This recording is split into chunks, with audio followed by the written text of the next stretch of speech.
गरज नसताना ऑप्शन काढलेली आहे. त्याचसोबत वरळीतला ॲस्फॉल्ट प्लांट असेल आणि मलबार हिल इथे BSTचं receiving station, power receiving station. Chhatrapati Shivaji Maharaj मंडई इथे वर्षानुवर्ष, पिढ्यानपिढ्या कोळी बांधव आपले मासे विकत असतात, तिथे मासे विक्रेते बसतात आणि कुठेतरी पियुष गोयल साहेबांसारखे जे लोक आहेत ज्यांना माशांचा त्रास होतो, त्या वासाचा त्रास होतो, त्यांनी ते त्याच्यावर नजर ठेवून हा भूखंड कुठच्या तरी बिल्डरला द्यायचा हे ठरवलेलं आहे. पण अजून धक्कादायक गोष्ट ही आहे की आता मुंबईत मराठी माणसाला राहू द्यायचं का, कोळी बांधवांना राहू द्यायचं का? म्हणजे तुम्ही पहा, 1080 एकरमध्ये मुंबईत फुकटात अदानी समूहाला दिली. छत्रपती शिवाजी महाराज मंडई देखील कोळी बांधवांच्या हातातून काढून घेत आहेत.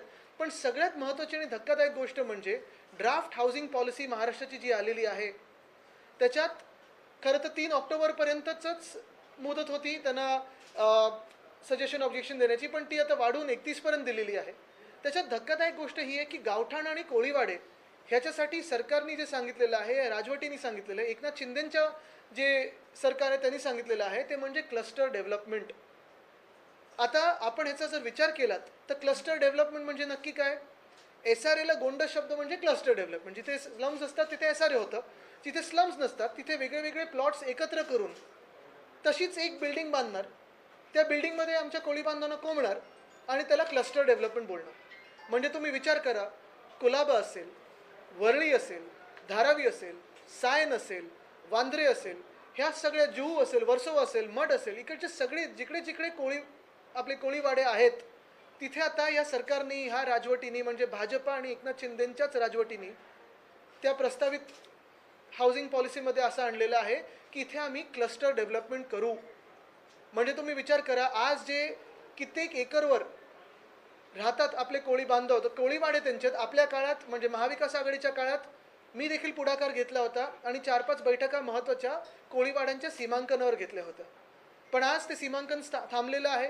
कोर एरिया आयडेंटिफाय झाला आहे, पण जी मूळ त्यांची भूमी आहे ती अजून त्यांना दिली गेली नाही आहे. आणि जे आज बंगल्यात राहतात किंवा आज कोळीवाड्यात जे मोठी घरं आहेत त्याच्यात राहतात, एकरांवर ज्यांची जागा आहे त्यांना स्क्वेअर फुटामध्ये कोंबलं जाणार आहे. एका कोळीवाड्याच्या बाजूला हे सगळे लोक त्यांना एकत्रीकरण करून त्यांचं बिल्डिंगमध्ये डांबलं जाणार आहे. आणि मग जे काही उरलेला कोळीवाडा आहे, मग तो कोस्टल झोन असेल किंवा इतर सगळा झोन असेल, जे काही समुद्राच्या बाजूची चांगली जागा आहे ती दिली जाणार ही बिल्डरना. माझा थेट सवाल आहे की हे जे काही ड्राफ्ट हाऊसिंग पॉलिसी महाराष्ट्राची बनवलेली आहे एकनाथ शिंदेंसाठी किंवा भाजपसाठी, ही सरकारने तर बनवलीच नाही, सरकारी अधिकाऱ्यांनी बनवली नाही आहे, कुठच्या बिल्डरने ही बनवली आहे ह्याचं नाव लोकांसमोर येणं गरजेचं आहे. मी आज शब्द देत आहे शिवसेना उद्धव बाळासाहेब ठाकरे पक्षाच्या वतीने सगळ्याच जिल्ह्यामधल्या कोळीवाड्यांना आणि कोळी बांधवांना की हे आम्ही होऊ देणार नाही. क्लस्टर डेव्हलपमेंट नाही तर सेल्फ रिडेव्हलपमेंट. आणि तुम्ही जिथे आहात तिथेच तुमची घरं जशीच्या तशी एकतर अधिकृत करणं हे गरजेचं आहे, तिथे सोयीसुविधा देणं गरजेचं आहे, तुमचे हक्क देणं गरजेचं आहे. आणि हेच करत असताना पहिल्या 100 दिवसात नाही, पहिल्या महिन्यात नाही, पहिल्या आठवड्यात नाही, तर आमचं सरकार बनल्यानंतर पहिल्या दिवशी या ड्राफ्ट हाऊसिंग पॉलिसीची आम्ही होळी केल्याशिवाय राहणार नाही. ही रद्द करू आम्ही. कारण जसं मी सांगितलं की आज आपण पाहतोय मूळ मुंबईकर, मग तुम्ही आम्ही सगळेच आलो, आपण देखील अनेक वर्ष अनेक पिढ्या या मुंबईत राहत आलेला आहात. आपण इतर राज्यातून जरी आला असाल तरी वेगळं स्वप्न घेऊन, एका रोजगाराचं स्वप्न घेऊन राहत असतात. पण आज मुंबईमध्ये प्रश्न असा झाला आहे की आपल्याला घर परवडत नाही, पण फुकटात घरं, त्याच्यापेक्षा फुकटात भूखंड, म्हणजे ज्यांना फुकटात घरं मिळायला पाहिजेत त्यांना तुम्ही धारावीमधून पाठवताय सॉल्ट पॅनमध्ये, धारावीमधून पाठवणार तुम्ही मडमध्ये, कुठे कुठे दुसरीकडे. आज पण ही पण बातमी बघा ना, ही मला वाटतं कालची की 2-4 दिवसापूर्वीची बातमी आहे की coastal entertainment hub faces setback. पण ह्याच्यात एंटरटेनमेंट हब जरी नाही केला तरी एरंगळ आहे, मड आहे, अक्सा आहे, मारवे आहे, इकडचे सगळे जे काही जमीन आहे ती दिली जात आहे अदानी यांना. म्हणजे हे स्थानिक नेते, स्थानिक आमदार, मग कोलाब्यातले असतील, सगळीकडचे असतील, ज्यांच्या ज्यांच्या मतदारसंघात कोळीवाडे आहेत, कोळी बांधव राहत असतात, त्यांची नक्की भूमिका ही ह्यावेळी का पुढे नाही आली? शिवसेना उद्धव बाळासाहेब ठाकरे पक्षाने तर हा विरोध केलेलाच आहे, कारण इथे आम्ही क्लस्टर होऊ देणार नाही, इथे त्यांना त्यांच्या हक्काचं डेव्हलपमेंट मिळालं पाहिजे. उगीच इथून तिथून खेचून आणून बिल्डरनी डेव्हलपमेंट करायचं हे आम्हाला मान्य नाही. पण आज भाजपाने ह्या भूमिकेला म्हणजे कोळीवाड्यांचं क्लस्टर डेव्हलपमेंट म्हणजे SRA सारखंच डेव्हलपमेंट हे कसं मान्य केलं? बिल्डिंगमध्ये कसं तुम्ही घालू शकता कोळीवाड्यांना? त्यांचं म्हणजे तुम्ही उद्योग मारून टाकताय. तुम्ही छत्रपती शिवाजी महाराज मंडईतले मासे विक्रेते ते हलवून टाकताय, कोळीवाडे आहेत ते नष्ट करणार. हळूहळू आम्ही सगळेच तुम्हाला असे परके वाटायला लागलो असे मुंबईमध्ये, तर कसं चालेल? आणि हे आम्ही होऊ देणार नाही, हे आज मी तुम्हाला सांगायला इथे सगळ्यांना बोलवलेलं आहे. तुमच्या मते कोळीवाड्यांचा कशा पद्धतीनं विकास व्हावा? माझं पूर्ण व्हायच्या आधीच तुमचा प्रश्न रेडी होता. नाही काय? नाही, तुमच्या मते कशा पद्धतीनं कोळीवाड्यांचा बघा, 2-3 गोष्टी आहेत. एक तर कोळीवाड्यांचं सीमांकन पूर्ण होणं गरजेचं आहे. साधारणपणे 7 जिल्ह्यांमध्ये संस्था अनेक काम करत असतात. त्याच्यातून खास करून कोळी महिलांच्या संस्था आहेत. त्यांच्याशी देखील माझी भेटगाठ होणार आहे. त्यांनी ह्याचा विरोध तर केलेला आहे, पत्र लिहिलेली आहेत. पण फक्त पत्रव्यवहार करून काही होत नाही, कारण धारावीचं असेल, माहीम नेचर पार्कचं असेल, अनेक गोष्टींसाठी महाराष्ट्रातून पत्र लिहिली जात असतात, सजेशन ऑब्जेक्शन घेतली जात असतात. पण आपण पाहतोय एकनाथ शिंदे काही कोणाचं ऐकत नाहीत. एकतर मालकाचं ऐकतात, जे म्हणजे अदानी, किंवा बिल्डरांचं ऐकतात.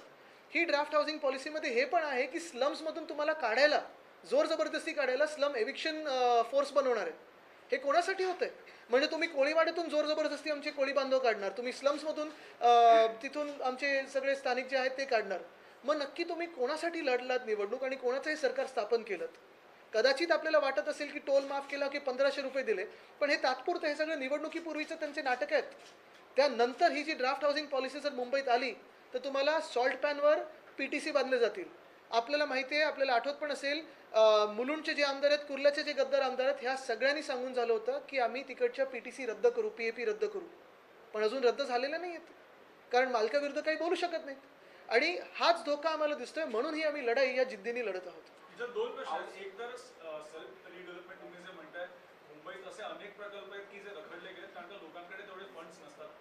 आणि दुसरं तुम्ही जे म्हणताय की सॉल्ट पॅनवर अजून कन्स्ट्रक्शनला सुरुवात झाली नाही, पण आपण जर फ्रीवेच्या बाजूने बघितलं तर जो सॉल्ट पॅनची जागा आहे तिथे ऑलरेडी कन्स्ट्रक्शनला सुरुवात झालेली आहे. नक्कीच, म्हणून आपण ह्याच्यात पाहिलं पाहिजे. जेव्हा तुम्ही सांगता रखडलेले प्रस्ताव, तसं एक प्रकरण होतं BDDचं, 25 वर्ष रखडलेला प्रकल्प होता.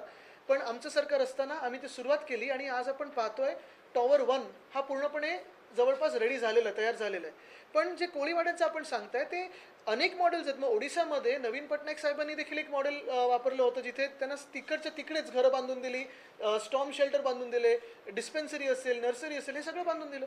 तसं कोळीवाड्यांमध्ये आपण जर पाहाल तर अनेक वेगळे समाज एकत्र राहतात.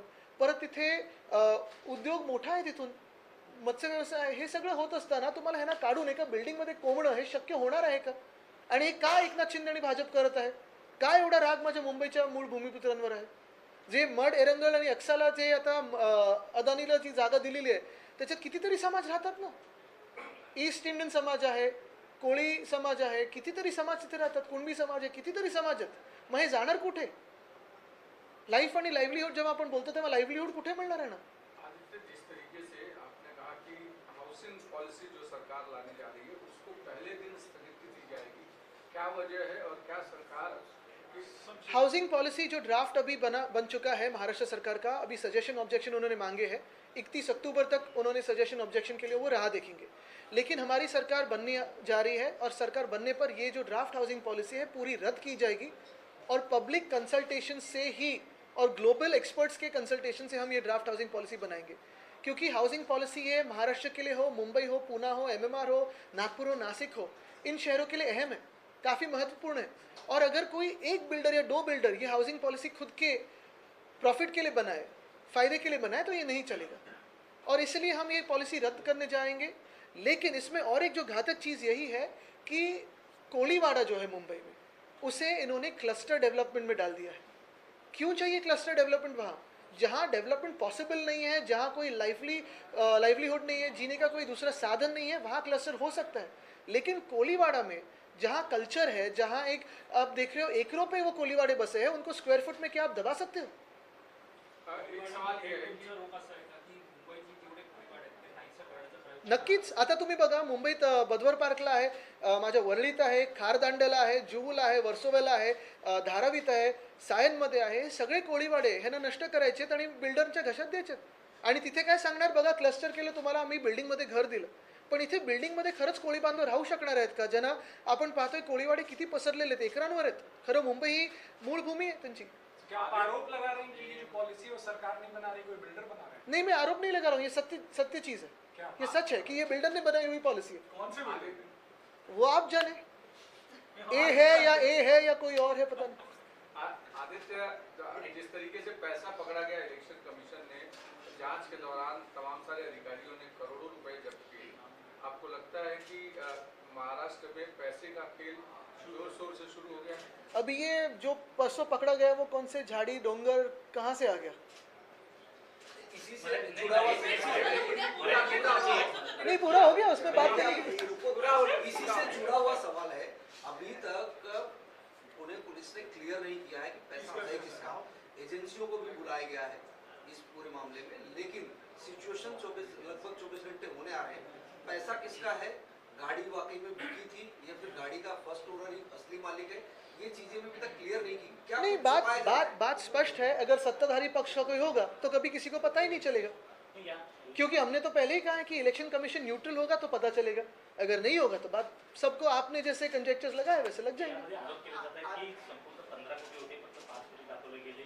त्यानंतर शाही वापरूची माणसं त्यामध्ये होती आणि हे सर्व प्रकरण दाबण्यासाठी अनेक फोन केले गेले. तुमच्याकडे काय माहिती आहे? आता बाकीचे कुठे गेले? झाडी डोंगर बघायला गेलेत का? आणि मुख्य गोष्ट हीच आहे की अजून तपास चालू असं म्हणतात, नाव अजून पुढे आलेलं नाहीये. सत्ताधारी पक्षातलं कोणी असेल तर नाव पुढे येणार नाही आणि मग कळेल निवडणूक आयोग किती न्यूट्रल आहे. पण या येत्या काळामध्ये अशा प्रकारचे लक्ष्मी दर्शन एका केवळ आमदाराकडे होईल जर रक्कम सापडत असेल तर इतर तुम्ही विचार करा आम्ही कशाच्या विरुद्ध लढलो लोकसभेत. अरे जी, रोहित पवार का साफ एलिगेशन है कि जो पैसे पुणे पकड़े गए हैं वो सिर्फ एक गाड़ी में थे, 4 गाड़ी में 25 करोड़। उन्होंने साफ एलिगेशन लगाया है कि ये सिर्फ वोटरों को खरीदने के लिए पैसे यूज हो रहे हैं। तो और क्या कहे उसमें अभी? मतलब आपका रिएक्शन सर? नहीं यही है ना. नहीं सर, अलग अलग बात की किसी ने कहा। आणि अशा परिस्थितीमध्ये वरळी तुमचं मतदारसंघ आहे. आपल्या तिकडे अशा चर्चेत आपल्याला बहुतांश लोकांचा विरोध होताना पाहिजे. मात्र यंदाच्या विधानसभेत दरवर्षी जसा मनसेने उमेदवार दिला नव्हता, आता शिवसेना मनसेसाठी जागा सोडणार आहे. मला वाटतं ह्या जागे वाटपपेक्षा, कारण हे आता पुढच्या 24 तासात तर होऊन जाईल, महत्त्वाची गोष्ट हीच आहे की मुंबईच्या ज्या जागा आहेत त्याचा वाटप ह्या सरकारकडून जसा होत आहे ते अजून धोकादायक आहे. जसा जागेचा वाटप अदानी समूहाला होत आहे, जसा ह्या कोळीवाड्यांचा वाटप आता वेगळ्या वेगळ्या बिल्डर्सना होणार आहे, हे अजून धोकादायक आहे आणि म्हणून ही लढाई आम्ही लढत आहोत. नाहीतर काय बघा तुम्ही, त्याच्यावर कसं खेचातांट होत असते. प्रत्येक आता ती महायुती झुटी काय ते बनले, ते खरोखर नैसर्गिक आहे अनैसर्गिक आहे, किती खरे लोक खोटे लोक हे नंतर कळेल. पण हे सगळे जागा वाटप आणि राजकीय खेळ एका बाजूला, राजकारण हे चालू असतं. पुढच्या 2-3 आठवड्यात निवडणुका लागणार, हे होणार, 100% होणार. कोणीतरी जिंकणार कोणीतरी नाही जिंकणार. पण हे सगळं झाल्यानंतर महाराष्ट्राचं जे ऑप्शन होत आहे एकनाथ शिंदेच्या हातून आणि बिडिंग होत आहे, हे जास्ती धोकादायक आहे. हे आपण सगळ्यांनी लक्षात घेणं गरजेचं आहे. कॅश कांड पर एक सवाल आता है. गायब झाले असं दिसतंय, कारण संदीप देशपांडे लढणार होते पण आता सध्या अजूनही उमेदवारी जाहीर केली नाही. नाही बघा, मी त्याच्यावर काहीच बोलणार नाही, कारण आज तर आमचा महाविकास आघाडीचा मेळावा वरळीत आहे. पुढच्या काही दिवसांमध्ये सुरुवात आजपासूनच होती, त्या प्रकारे मेळावा घेतला. इच्छुक म्हणून घेतो मेळावा.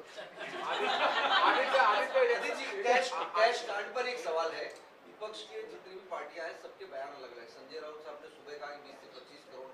जितेंद्र रावड़ का थोड़ी देर पहले बयान आया है कि 17 करोड़. रोहित पवार 15 करोड़. एक्चुअल में आप लोगों में मतलब कोई सही आंकड़ा बता नहीं पा रहे. कोई 4 गाड़ी बताए, कोई 6 गाड़ी बताए, ऐसा क्यों है? लेकिन करोड़ों में तो है. आदित्य, जिस तरीके से Jharkhand में 50 industries are moving to Surat, and I think even Mahindra is moving to Surat. In Bhiwandi, there are power looms which are shutting down completely. Traders are again moving to Gujarat and Surat. What do you have to say? You always raise this. I think you should be holding this press conference because this is what we have been saying all the time. Over the past 2 years, if you see the stark difference between Mahavikas Aghadi and Mahayuti's government, or regime rather, is that during our time, even during COVID, we could pull in investment. Today, because of the fear of political instability and the goons of this illegal regime, good businesses, job creating businesses, manufacturing businesses are all being forced to Gujarat or moving out of Maharashtra. Aditya ji, महाविकास आघाड़ी में सीटों को लेकर बताया जा रहा था कि अनबन चल रही थी, क्या सब कुछ सुलझ गया है, क्या आज घोषणा हो जाएगी? All is well. लेकिन इस बयान से हेडलाइन ना बने इसलिए मैं आपको वापस एक बार इसी पे फोकस करने को लाऊंगा, क्योंकि ये सबसे अहम इशू है. अरे तुम्ही जागा वाटप म्हणून एवढे सगळे लोक जास्ती आले होते 2-3.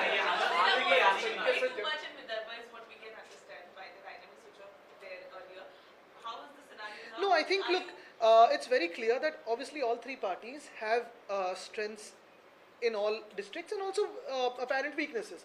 Now, wherever we have strength and wherever everyone else feels they have strength, there will be negotiations, and that is why everyone is in politics, to seek a seat and win, to form a government. But the common intent of all of us is not to squabble over seats or any post. For us, what is important is to form a government that will give political stability to Maharashtra, a sense of governance rather than the anarchy of what BJP and Eknath Shinde are bringing to Maharashtra, a sense of law and order rather than the absolute collapse, and to create jobs in our state than whatever is happening in our state. Aditya, जिस तरीके से महाराष्ट्र के भीतर दो प्रमुख जो leaders हैं, गणेश नाइक के बेटे ने BJP छोड़ करके वो दूसरी पार्टी ज्वाइन की, नीलेश राणे शिंदे ग्रुप ज्वाइन कर रहे हैं, इसको क्या देखते हैं? ये परिवारवाद है या फिर अपॉर्चुनिटी? हर पार्टियों में कुछ न कुछ, हर कोई अभी ऊनो खेल रहा है, वो ऊनो कलर चेंजेस टू जो भी हो। तो मुझे लगता है कि मैं फिर एक बार आपका सभी का फोकस इसी पे लाऊंगा, क्योंकि ये काफ़ी इंपॉर्टेंट बात मैं जो कहना चाहता हूँ कि मुंबई में 1080 एकड़ तो अदानी समूह को फ्री में दिए गए हैं, बटे गए हैं, लेकिन इसके आगे जाके जो कोलीवाड़ों का ऑक्शन अभी चलेगा क्लस्टर डेवलपमेंट के नाम में, वो सबसे घातक है। वो ना सिर्फ महाराष्ट्र के लिए घातक है, लेकिन हर एक मूल भूमिपुत्र को अपने देश में घातक है, क्योंकि ये मॉडल अगर यहाँ चला तो देश में हर कहीं चल सकेगा, और वही सबसे घातक है।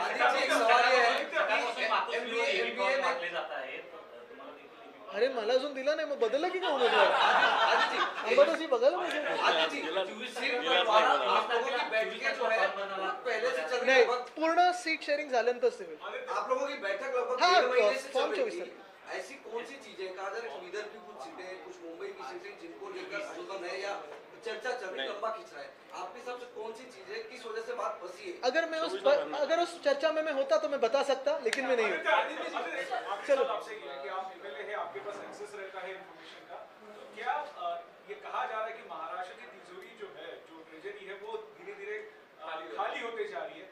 आपके पास एक्सेस रहता है इस इंफॉर्मेशन का, क्योंकि आप एमएलए, तो आपका क्या इस पे ऊपर धीरे-धीरे पिछले 2.5 नहीं, इसलिए मैंने पूछा धीरे-धीरे हुई कि झट से हुई? 2.5 साल में कितना बर्डन महाराष्ट्र पे आपको मैं 2 ही एग्जांपल्स देना चाहता हूँ।